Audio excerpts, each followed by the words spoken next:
Assalamualaikum warahmatullahi wabarakatuh. Bismillah, alhamdulillah, wassalatu wassalamu ala rasulillah Muhammad ibn Abdillah wa ala alihi wa sahbihi wa mawala.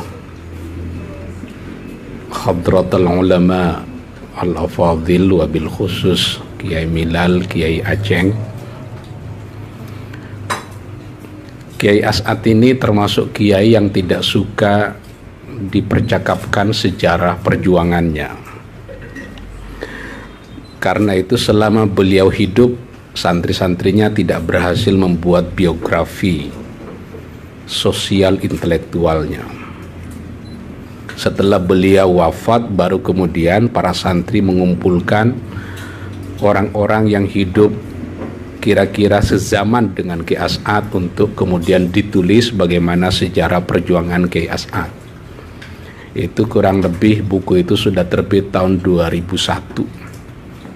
Termasuk saya yang memberi kata pengantarnya terhadap buku biografi Kiai As'ad. Mulai kemarin buku itu saya cari nggak ketemu. Saya tidak tahu apakah ini isyarat dari Kiai As'ad untuk tidak suka dipercakapkan juga hari ini.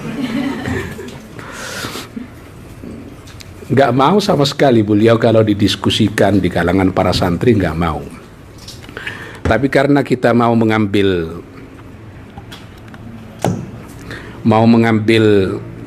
ibrah dari perjalanan hidup Kiai As'ad, maka forum ini memang harus tetap diselenggarakan. Kiai As'ad ini lahir 1897 Masehi, yang pada tahun itu juga Syekh Nawawi Al-Bantani meninggal dunia. Itu agak mirip dengan Imam Abu Hanifah, wafat 150 Hijriah. Tahun itu juga Imam Syafi'i lahir. Seakan-akan seperti menggantikan, karena setiap wali ada yang meninggal dunia, segera akan disusulkan gantinya. Itu 1897. Karena itu Kiai As'ad dari segi usia itu lebih muda dari Kiai Bisri Sansuri, lebih muda dari Kiai Wahab Hasbullah, apalagi dengan Kiai Hasim Asy'ari. Kiai As'ad ini orang Pamekasan Madura, lahirnya di Mekah, tinggal dan wafatnya di Situbondo, Jawa Timur. Karena memang kalau kita perhatikan ada generasi pertama, generasi kedua, dan generasi ketiga. Generasi pertama yang memiliki kontak intelektual dengan Timur Tengah itu adalah Kiai Khalil Bangkalan. Habis Kiai Khalil Bangkalan, kemudian Kiai Samsul Arifin, yang sebelum haji disebutnya Raden Ibrahim. Nah, setelah Raden Ibrahim ini adalah anaknya, yaitu Kiai As'ad Samsul Arifin. Nah, kalau melihat tahun lahirnya, berarti Kiai As'ad tidak pernah ketemu dengan Syekh Nawawi.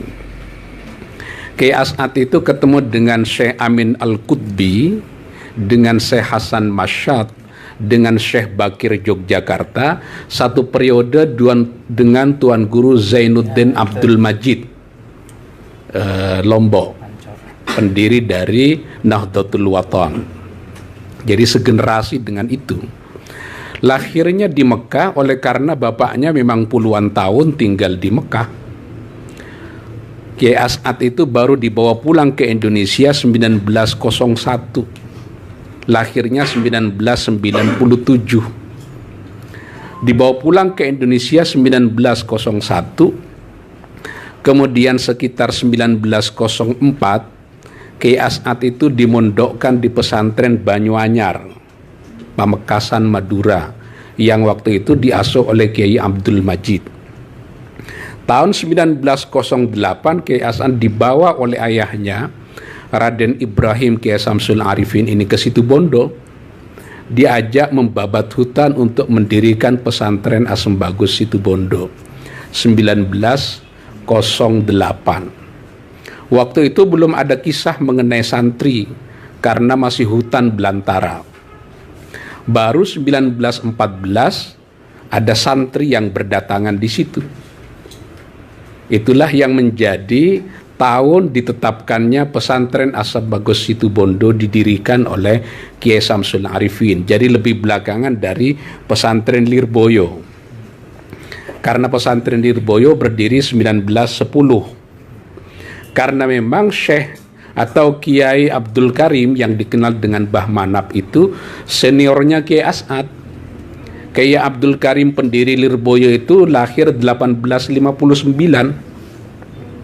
Itu hampir bersamaan dengan kelahirannya Kiai Syarqawi Guluk-Guluk. Kiai Syarqawi Guluk-Guluk itu bukan orang Madura, tapi orang Kudus. Suatu waktu melakukan perjalanan ke Mekah, karena beliau itu mondoknya di Serang, mondoknya di Pontianak, mondoknya di Jawa Timur, tidak disebutkan pesantrennya di mana. Kemudian beliau mondok juga ke Timur Tengah, ke Hijaz, ke Mekah.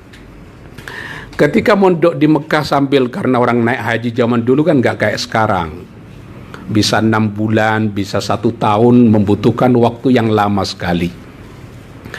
Kemudian Kiai Syarqawi ketika di Mekah ini ketemu dengan seorang kiai dari Madura namanya Kiai Gemma. Sudah sepuh, sakit-sakitan. Nah, ketika sakit-sakitan ini Kiai Syarqawi ikut merawat Kiai Gemma ini.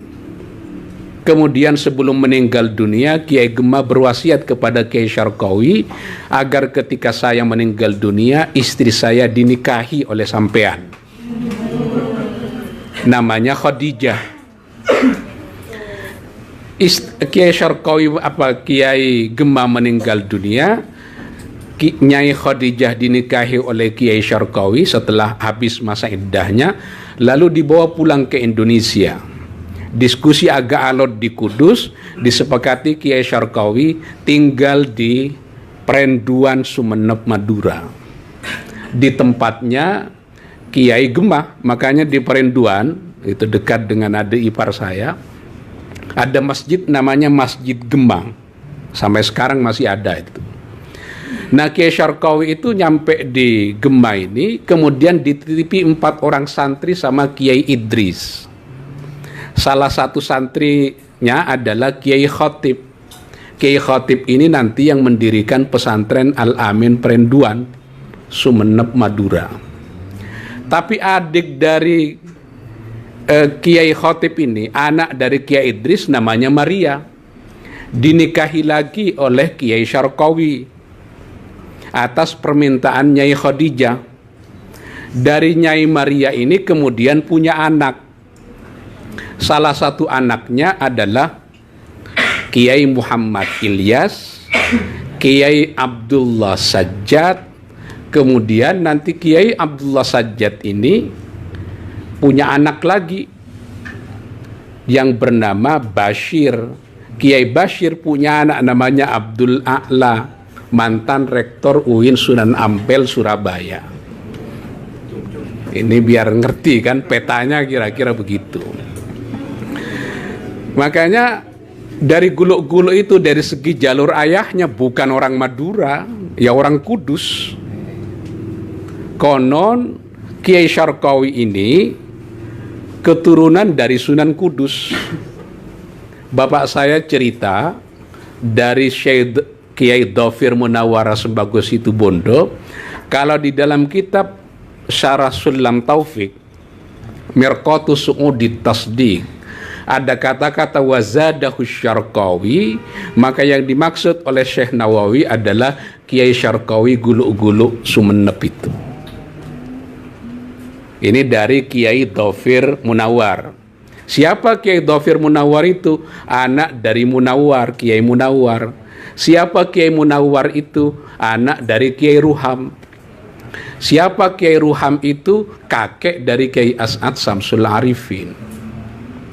Kiai Ruham itu memiliki 5 orang anak. Kiai Samsul Arifin, salah seorang anaknya, kemudian punya anak namanya Kiai As'ad Samsul Arifin.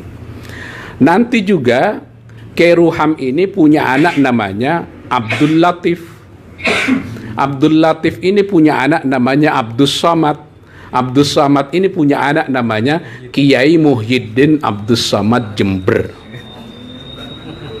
Ini Sekarang Rais Syuriah PCNU Jember. Biar mengerti kan? Jadi tidak seluruh orang yang ngomong bahasa Madura darahnya Madura. Makanya agak aneh tuh, ada orang Madura hidungnya agak mancung. Kayak keturunan Gulo-Gulo itu kayak orang Arab. Karena Kiai Syarqawi arahnya dari Sunan Kudus. Sama dengan Kiai Khalil Bangkalan, hidungnya mancung. Karena memang keturunan Arab. Kiai Khalil Bangkalan punya bapak namanya Kiai Abdul Latif. Kiai Abdul Latif punya bapak namanya Kiai Abdul Karim. Kiai Hamim dulu, lalu Kiai Abdul Karim. Kiai Abdul Karim punya anak namanya Kiai Asrar. Kiai Asrar punya bapak namanya Kiai Abdullah. Kiai Abdullah itu adalah anak dari Sayyid Sulaiman, pendiri pesantren Sidugiri Pasuruan. Siapa Sayyid Sulaiman? Anak dari Sayyid Abdurrahman bin Muhammad bin Umar Basyaiban, konon dari Cirebon. Ini lama kalau mau mengerti begini, harus dekat ini ya, harus. Jadi Kiai Khalil Bangkalan itu dari ayahnya bukan orang Madura dalam pengertian darah Madura, ya orang Arab. Sama dengan Kiai Syarqawi, orang Jawa. Orang Jawa Tengah ini banyak sekali menjajah Jawa Timur. Dalam tanda petik. Ya Kiai Syarqawi salah satunya. Kiai Siddiq, bapak dari Kiai Ahmad Siddiq, bapak dari Kiai Mahfud Siddiq, bapak dari Ahmad Kusairi Siddiq yang tadi disebut. Ahmad Kusairi Siddiq ini senior dari Kiai As'ad di Bangkalan. Tinggalnya tidak di Jember, tapi di Glenmore, Banyuwangi. Bayangin nggak, di Indonesia ada kecamatan namanya Glenmore. Ini Kiai Ahmad Kusairi, kakak dari Kiai Ahmad Siddiq. Siapa Kiai Ahmad Kusairi? Mertua dari Kiai Hamid Pasuruan. Siapa Kiai Hamid Pasuruan? Anak dari Kiai Abdullah bin Umar dari Jawa Tengah juga. Tapi ibunya adalah anak dari Kiai Siddiq. Makanya anak keturunan Kiai Siddiq di Jember bukan hanya tahu bahasa Jawa, fasih juga berbahasa Madura. Bukan darah Madura. Itu agak mirip dengan orang Bondoso. Nenek moyangnya dari Jawa Tengah, tapi karena tinggal di Bondoso yang ngomongnya Madura. Apakah punya leluhur di Madura? Tidak. Itu nanti sama dengan Kiai Mukhtar Syafaat Blok Agung. Bukan orang Jawa Timur, tapi orang Jawa Tengah. Sama dengan Kiai Bisri Sansuri.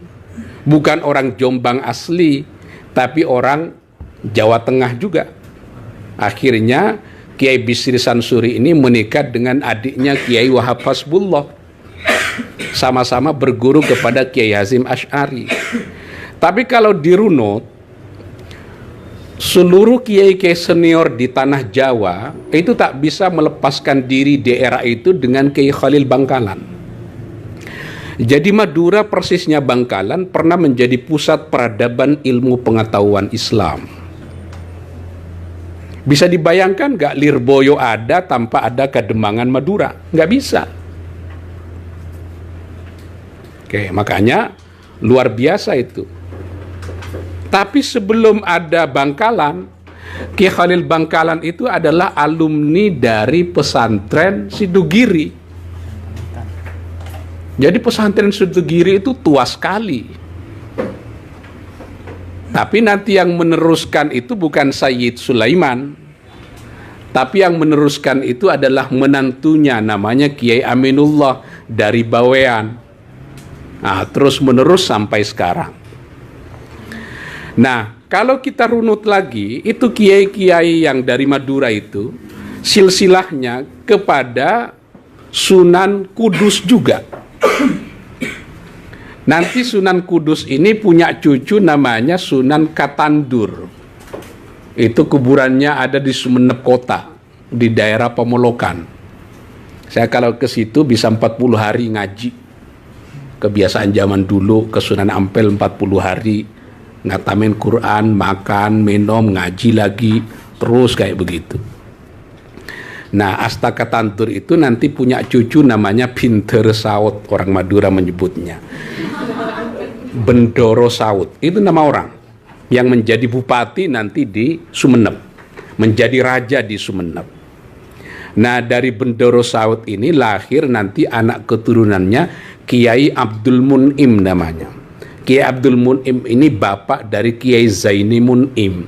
Kiai Zaini Mun'im ini adalah pendiri pesantren Nurul Jadid Paiton Probolinggo. Jadi kan muter tuh. Makanya rugi nggak punya nasab tinggi. Susah banget untuk mengambil celah di mana. Kalau susah mengambil celah harus jadi menantunya kiai. Kan lumayan itu. Kayak Kiai Aminullah Situgiri menjadi menantunya Sayyid Sulaiman. Kuburannya di Jombang kan? Saya pernah ziarah ke situ juga. Jadi sekalian ziarah, sekalian riset apa namanya itu, arkeologis untuk menyaksikan makbarah dari para ulama ini. Jadi ada Kiai Syarqawi di daerah Sumeneb, ada Kiai Ruham di daerah Pamekasan, dan ada Kiai Khalil Bangkalan di daerah Bangkalan. Nah, yang agak menarik, Sampang itu jarang terlacak menjadi bagian dari pusat ilmu pengetahuan.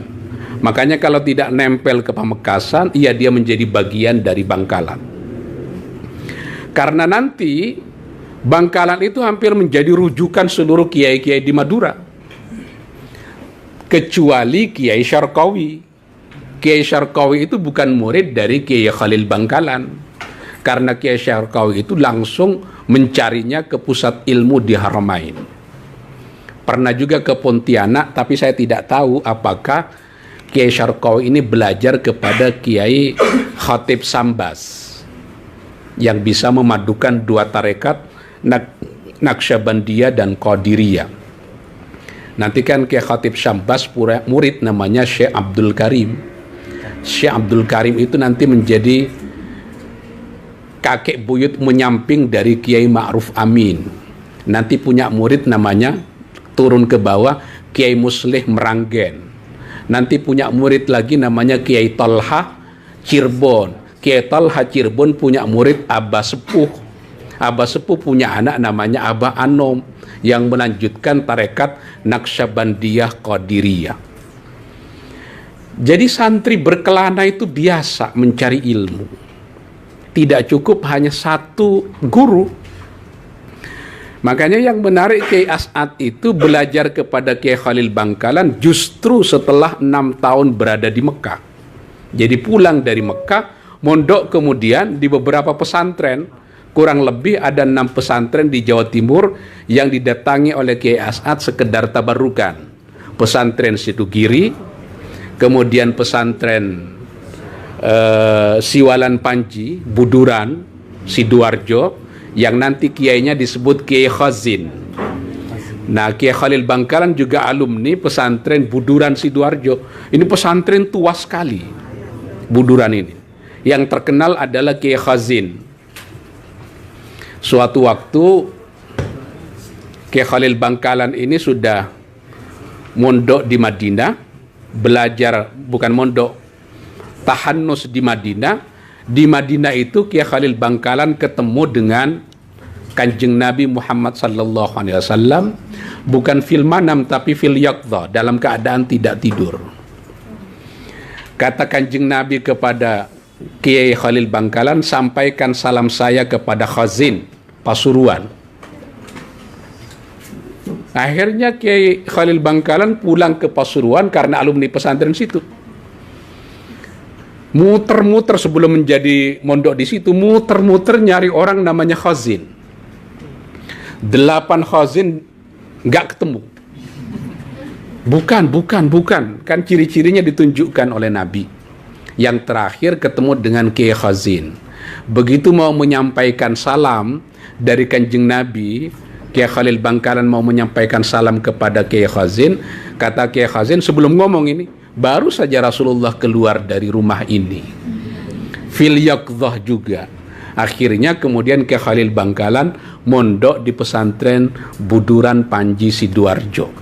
Itu pesantren tua juga. Kiai Khalil Bangkalan juga alumni Langitan Tuban.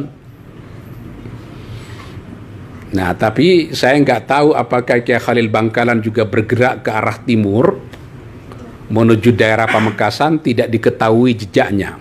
Tapi kalau kita perhatikan, ada kiai lain di daerah Sumeneb, yaitu Kiai Ali Wafa. Siapa Kiai Ali Wafa ini? Tinggalnya di Ambunten, bahasa Madura. Kalau orang Jawa menyebutnya Ambunten. Kiai Ali Wafa ini menikah dengan anaknya Kiai Imam. Siapa Kiai Imam itu? Menantu dari Kiai Syarqawi. Kiai Ali Wafa ini nenek moyangnya tidak berasal dari Madura, tapi langsung dari Hadramaut yang disebut dengan Abdul Quddus. Nanti Kiai Ali Wafa punya istri namanya Nurdiana. Dengan Nurdiana punya anak 22.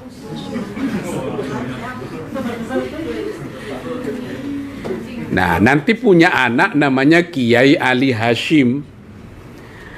Kiai Ali Hashim ini punya anak namanya Kiai Unis Ali Hashim. Sekarang menjadi anggota DPR di fraksi PKB. Nanti juga punya anak dengan istri kedua namanya Maimunah, Kiai Thaifur Ali Wafa. Kiai Thaifur Ali Wafa ini murid dari Syekh Ismail, memiliki karya sebanyak 45 karya, semuanya dalam bahasa Arab. Masih hidup sekarang. Dan punya kitab tafsir sebanyak 4 jilid, judulnya Firdausun Naim. 6 jilid tuh. Ini satu-satunya Kiai Madura yang menulis karya di dalam bahasa Arab. Maksud saya tafsir sampai 6 jilid saya punya di rumah. Kalau mahasiswa mau menjadikan itu sebagai skripsi atau tesis, itu Firdausun Naim. Tapi sebagian sudah diriset oleh teman-teman di UIN Sunan Ampel Surabaya. Nah, yang unik Kiai As'ad ini, sekalipun beliau ini lama sekali tinggal di Timur Tengah, tidak pernah menulis karya di dalam bahasa Arab. Seluruhnya di dalam bahasa Madura. Mungkin karena mukhatabnya yang dihadapi adalah kalangan menengah ke bawah. Nanti Kiai As'ad punya buku judulnya Isra Mi'raj. Itu kemudian ada juga tambahan qasidah. Itu disisipkan juga dengan karya bapak saya, judulnya Sabilul Jannah. Jadi dijadikan satu kitab. Namanya judulnya Isra Mi'raj, wa yalihi qasidah munfarija, wa yalihi kemudian Sabilul Jannah. Saya punya fotokopiannya ini tapi Madura Pegon. Seluruh karya Kiai As'ad itu di dalam bahasa Madura. Beda dengan Kiai Zaini Mun'im yang banyak menulis karya di dalam bahasa Arab dalam bentuk puisi Arab. Seperti Nazam Safinatun Najah, Kiai Zaini Mun'im juga punya tuh dalam bahasa Arab. Nah, karena pergerakan Kiai As'ad ini ke bawah, beda dengan Kiai Zaini Mun'im. Kata Kiai As'ad, waktu saya mondok, kata Kiai As'ad, mondok di Kiai Khalil Bangkalan. Kiai Khalil Bangkalan agak beda memperlakukan Kiai As'ad dengan Kiai Zaini Mun'im. Ini cerita Kiai As'ad sendiri. Kata Kiai As'ad, kalau Kiai Zaini mondok, itu suruh ngaji. Ngaji Bukhari, ngaji Muslim, ngaji Alfiyah Ibnu Malik. Tapi kalau Kiai As'ad nggak disuruh ngaji, suruh bangun pondok, nyari kayu ke hutan untuk bikin asrama, sekedar tempat berteduh para santri. Tapi jangan lupa santrinya Kiai Khalil Bangkalan nggak banyak, hanya 23 orang kata Kiai As'ad. Tapi 23 orang itu siapa? Kiai Hasim Asy'ari, Kiai Wahab Hasbullah, Kiai Bisri Sansuri, kemudian bapaknya Gus Mus, Kiai Bisri Mustafa, Kiai Zaini Mun'im, Kiai Ahmad Kusyairi. Nggak banyak memang, tapi jadi semua. Dan Kiai As'ad cerita tuh kehebatan Kiai Khalil Bangkalan. Setiap malam Jumat disuruh bikin minuman untuk pengajian sekitar 50 orang di emperan rumahnya Kiai Khalil Bangkalan. Biasanya besok paginya nanya Kiai Khalil Bangkalan, As'ad, kamu ngerti nggak siapa yang datang tadi malam? Nggak ngerti Kiai. Itu yang di tiang itu namanya Imam Nawawi. Yang sebelah sono namanya Imam Rafi'i. Gimana caranya? Nggak tahu. Saya tanya Kiai As'ad ceritanya begitu. Jadi diskusinya itu sudah bainal arwah kan. Itu agak mirip juga cerita Kiai As'ad kalau ngaji kitab Bukhari, Sahih Bukhari kepada Kiai Hasyim Asy'ari. Tiba-tiba Kiai Hasyim Asy'ari tidak mengerti makna dari Sahih Bukhari, menjamkan mata sedikit. Lalu Kiai Hasyim menjelaskan kepada Kiai As'ad, saya nanya dulu ke Imam Bukhari, maksudnya gimana ini? Itu gimana caranya ini? Kan nggak bisa diverifikasi. Kiai As'ad itu mondok di situ, ini nanti sejarah bisa diperbaiki. Mondok di pesantrennya Kiai Khalil Bangkalan.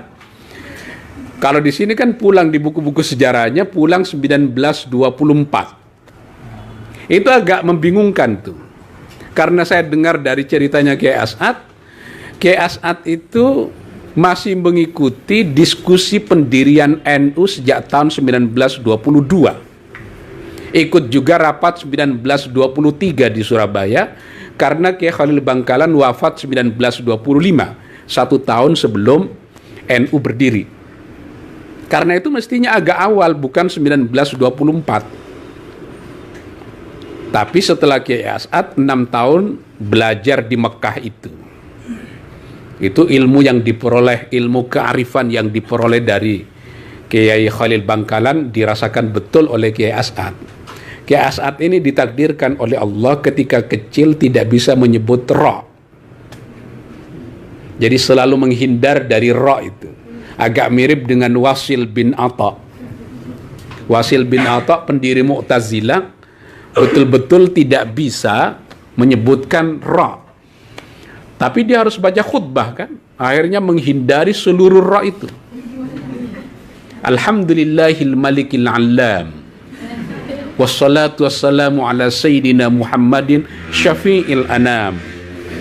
Jadi selalu dihindari ra itu. Nah Kiai As'ad ini, Kiai As'ad sendiri yang cerita, nggak bisa menyebut ra. Akhirnya oleh Kiai Khalil dipanggil, kenapa kamu nggak bisa menyebut ra? Oh, sudah dari dulunya begitu Kiai sejak lahir. Nah sekarang buka mulutmu. Diludahi oleh Kiai Khalil Bangkalan. Besok paginya dipanggil lagi, coba Bismillahirrahmanirrahim. Loh, kok bisa iya Kiai, barokahnya yang kemarin. Loh santri sekarang kalau digituin kan nggak bisa. Padahal nanti juga Syekh Abdul Qadir Al-Jilani kan digituin juga oleh Nabi. Ibnu Hajar Al-Asqalani kan juga begitu. Orang-orang yang ketemu dengan Nabi, jarak waktunya cukup lama, tapi ketemu bukan fil manam, tapi fil yaqdha. Syekh Abdul Qadir Al-Jilani ini kan orang yang lambat menikahnya. Agak mirip dengan Mbah Manap Lirboyo. Mbah Manap Lirboyo itu mondok di Kiai Khalil Bangkalan selama 25 tahun. Lama itu mondoknya. Kalau santri sekarang itu mondoknya sebentar. Pesantren kilat ya? Pesantren kilat. 2 tahun, 3 tahun maksimal. Biasanya di pesantren yang agak modern biasanya. Diajari baca kitab seminggu 2 kali. Kayak laundry. Ya kapan bisanya baca kitab kalau seminggu 2 kali? Kan nggak mungkin. Itu suatu waktu Syekh Abdul Qadir Jilani habis menjadi imam salat di Masjid Baghdad, salat duhur keluar gitu, tiba-tiba datang Nabi. Dan Nabi berkata kepada Syekh Abdul Qadir Al-Jilani, limadza anta la tatazawwaj? Kenapa nggak mau menikah? Akhirnya oleh Nabi, segeralah menikah. Tapi cerita-cerita begini jangan diverifikasi menuntut pembuktian ya, karena ini memang kasyaf namanya. Di dalam ilmu tasawuf itu namanya kasyaf. Kayak zaman dulu saya di pesantren itu, ini agak pribadi jadinya ya. Kalau ngaji itu kadang filmanam juga kepada para muallif karena diberi ijazah oleh kiai-kiai kita di pesantren. Jadi langsung ngaji kepada muallif kitabnya. Keuntungannya di situ zaman dulu sebelum ada maksiat-maksiat di kota besar seperti Jakarta ini, kan kita masih murni kan. Sakautu ila waqi su'a hifdi farsyadani ila tarkil ma'asi, betul-betul diterapkan zaman dulu. Nah makanya penting itu ada riyadhah yang seperti itu, biar ilmunya mendapatkan ilmu tidak sekedar kasbi tapi ilmu wahbi. Saya banyak mendapatkan ilmu-ilmu juga dari Kiai As'ad. Saya ini mondok di pesantren Asem Bagus sejak dalam kandungan ibu saya.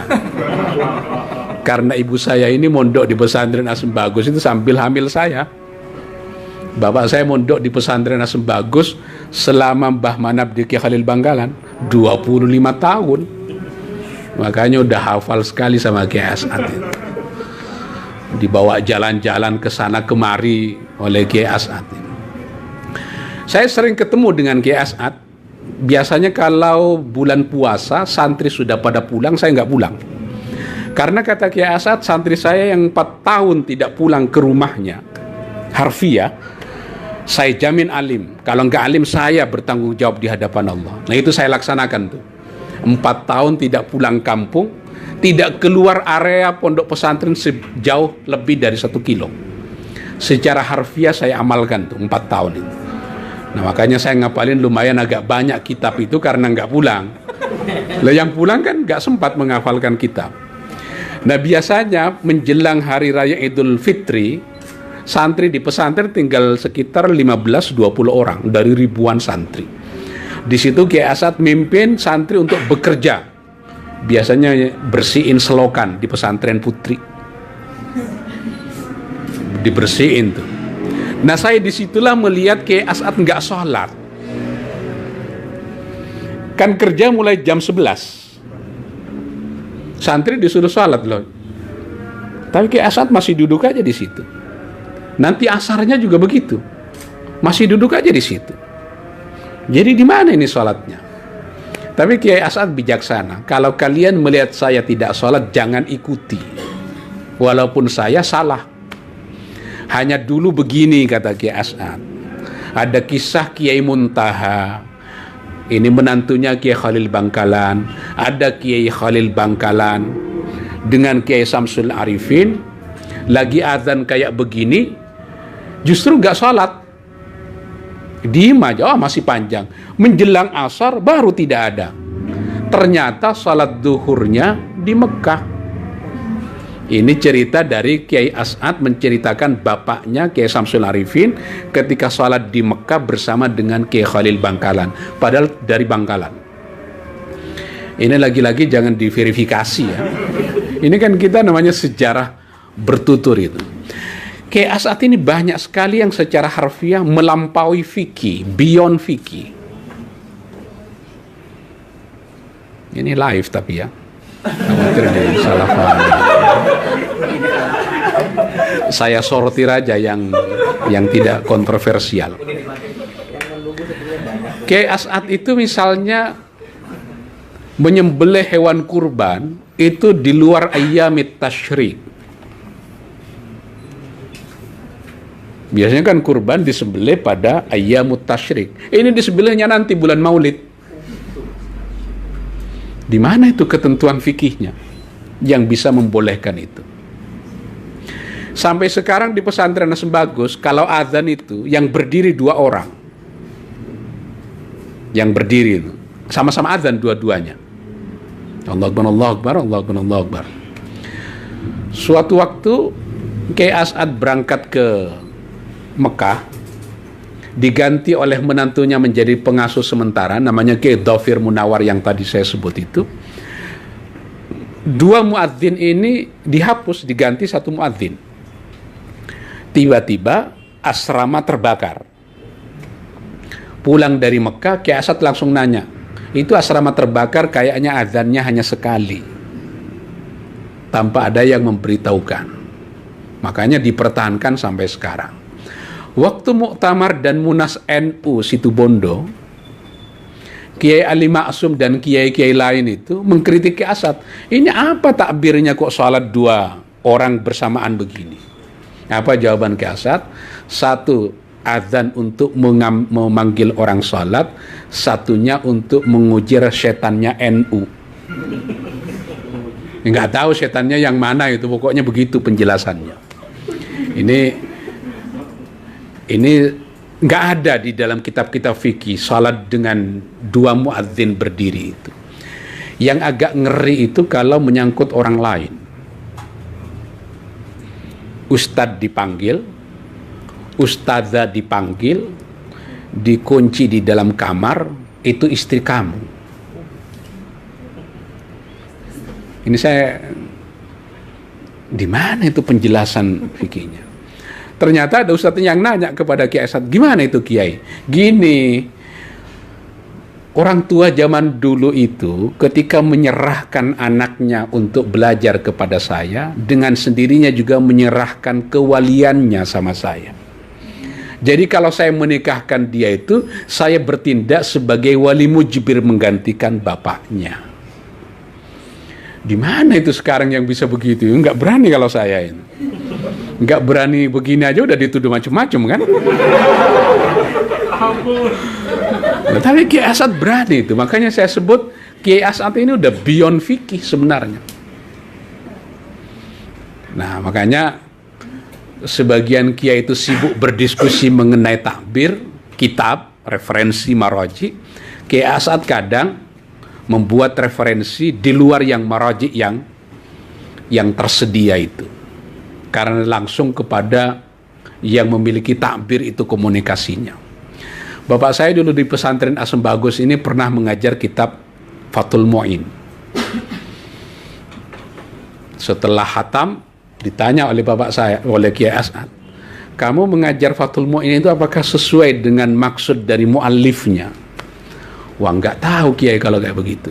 Kalau begitu karena kamu nggak tahu sesuai dengan muallifnya atau tidak, baca lagi itu di masjid. Dan nanti setelah bapak saya pulang kampung, saya yang menggantikan mengajarkan Fathul Mu'in di pesantren Asem Bagus itu. Jadi ini, nah saya tidak belajar langsung pada bapak saya Fathul Mu'in, tapi belajar kepada Kiai Afifuddin Muhajir. Kiai Afifuddin Muhajir yang murid dari bapak saya, yang belajarnya ke situ juga. Dengan penjelasan ini semua, maka kita bisa ambil kesimpulan Kiai Asad ini adalah santri kelana bahasa orang sekarang. Tidak cukup mencari ilmu di satu lokasi, tapi di banyak lokasi. Yang kedua, Kiai Asad ini bukan hanya santri intelektual, tapi juga santri gerakan. Bukan hanya membacakan kitab. Saya di pesantren itu tidak mengikuti zaman Kiai Asad mengajar kitab. Hanya santri dikumpulkan setiap sebulan 2 kali untuk diberikan penjelasan tentang ini dan itu terkait dengan ilmu-ilmu keislaman. Itu sebabnya Kiai Asad pernah menjadi anggota Majelis Konstituante.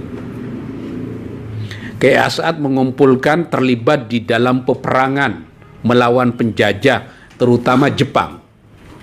Pesantren Asem Bagus itu berkali-kali kena bom. Dibom di tengah pesantren itu. Nanti tinggal dibilang, wah itu ambil itu semangka itu. Jadi semangka bener itu. Nah, Kiai Asad itu adalah kiai yang tidak hanya kiai intelektual, tapi juga kiai yang gerakan. Makanya wajar kalau 2016 Presiden Jokowi ini menetapkan Kiai Asad sebagai pahlawan nasional. Karena perannya di NU cukup besar, perannya di dalam menumpas kaum penjajah juga cukup besar. setelah Kiai As'ad 2017 kemarin ya, atau 2018, Tuan Guru Zainuddin Abdul Majid juga ditetapkan sebagai pahlawan nasional. Sebelum Kiai As'ad ada Kiai Wahab Hasbullah yang juga ditetapkan sebagai pahlawan nasional. Banyak sebenarnya yang bisa dikisahkan mengenai Kiai As'ad ini, kita bisa belajar banyak dari beliau, terutama kalau terkait dengan ilmu kanuragan ya. Saya lumayan juga banyak ilmu kanuragan yang silsilahnya kepada Kiai As'ad. Itu namanya ada Asma Sunan Kalijogo. Itu mujarab sekali itu. Karena dulu kita dididik untuk menjadi kiai di kampung, bukan kiai kota, menghadapi preman-preman. Asma Sunan Kalijogo itu langsung juga dari Kiai As'ad. Itu kalau kita tidur dilempar dengan pisau, kena tangkep tuh pisau. Jadi nggak bisa ditusuk dari arah manapun, nggak bisa. Itu Asma Sunan Kalijogo. Biasanya puasanya 9 hari, ditutup dengan mencari ayam jago warna hitam, ketika melompat ke pagar berkokok itu ambil. Ini nyarinya nggak 1 tahun, lama sekali ini. Warna hitam, laki-laki, jantan, hinggap ke pagar langsung berkokok. Itu lama sekali. Tapi kalau dapat biasanya punya tuh Asma Sunan Kalijogo itu. Itu juga ada Asma Sunan Derajat, kalau kita dilempar dengan batu gede rasanya kapas tuh. Itu Asma Sunan Derajat. Itu semua bahasa Jawa tuh. Ada juga Asma Dialep namanya. Itu juga kalau kita diserang diginiin aja itu terpelanting agak jauh. Itu juga dari Kiai As'ad. Ada juga ini ada Kiai namanya Jazuli Tatangu Sampang yang pernah riyadhah. Kiai As'ad juga dari situ.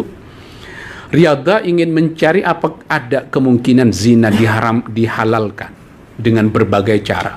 Nggak dapat. Justru ada ilmu yang bisa membentengi kita dari zina. Dengan sekaligus dia menjadi ilmu kekebalan. Kalau menghadapi musuh tidak boleh mundur, walaupun banyak sekali. Itu bahasa Maduranya namanya Asma Sungai Raja. Sungai Raja itu apa? Sungai yang gede, sungai yang besar. Tidak boleh dibaca di bawah atap kayak begini. Itu sering saya coba kalau itu, zaman dulu masih muda itu. Tapi syaratnya nggak boleh berzina. Saya diijazah Sungai Raja ini sudah mungkin 8 kali. Dengan berbagai variasi itu. Jadi Kiai As'ad juga menitipkan ilmu-ilmu begitu. Karena banyak sekali santri-santri pulang ke kampung itu habis dipukulin orang kampung dan gak bisa melawan apa-apa. Karena itu santri harus punya ilmu kanuragan, ilmu kekebalan. Ditambah lagi dengan ilmu mahabbah. Itu ada Asma zaman namanya Asma Sultanul Maghribi. Nggak tahu ini dari mana, pokoknya saya punya itu zaman dulu. Ilmu tashiril qulub itu juga diajarin juga di pesantren itu. Makanya pesantren Asem Bagus di samping dengan pesantren ilmu itu juga setiap malam Jumat, malam Selasa kita latihan bela diri di hutan. Saya sebagai kepala asrama saat itu termasuk yang memimpin juga. Ya bagaimana tidak, anak buah saya kan tidak seluruhnya orang yang niat untuk mengaji. Sebagian dari mereka juga mantan pengguna narkoba. Mantan preman, tidak bisa diatur oleh orang tuanya. Dibawa ke pesantren jadi anak buah saya.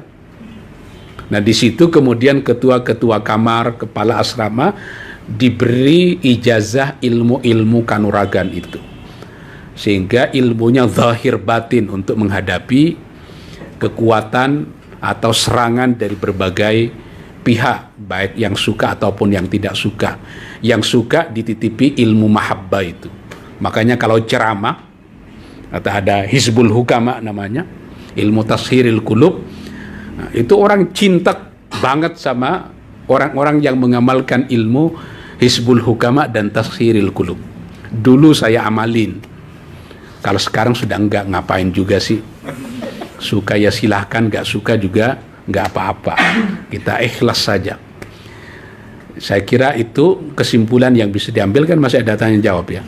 Oke, nanti kalau sudah di off live-nya ini, baru kita bicara yang sedikit lebih bebas. Terima kasih. Assalamualaikum warahmatullahi wabarakatuh.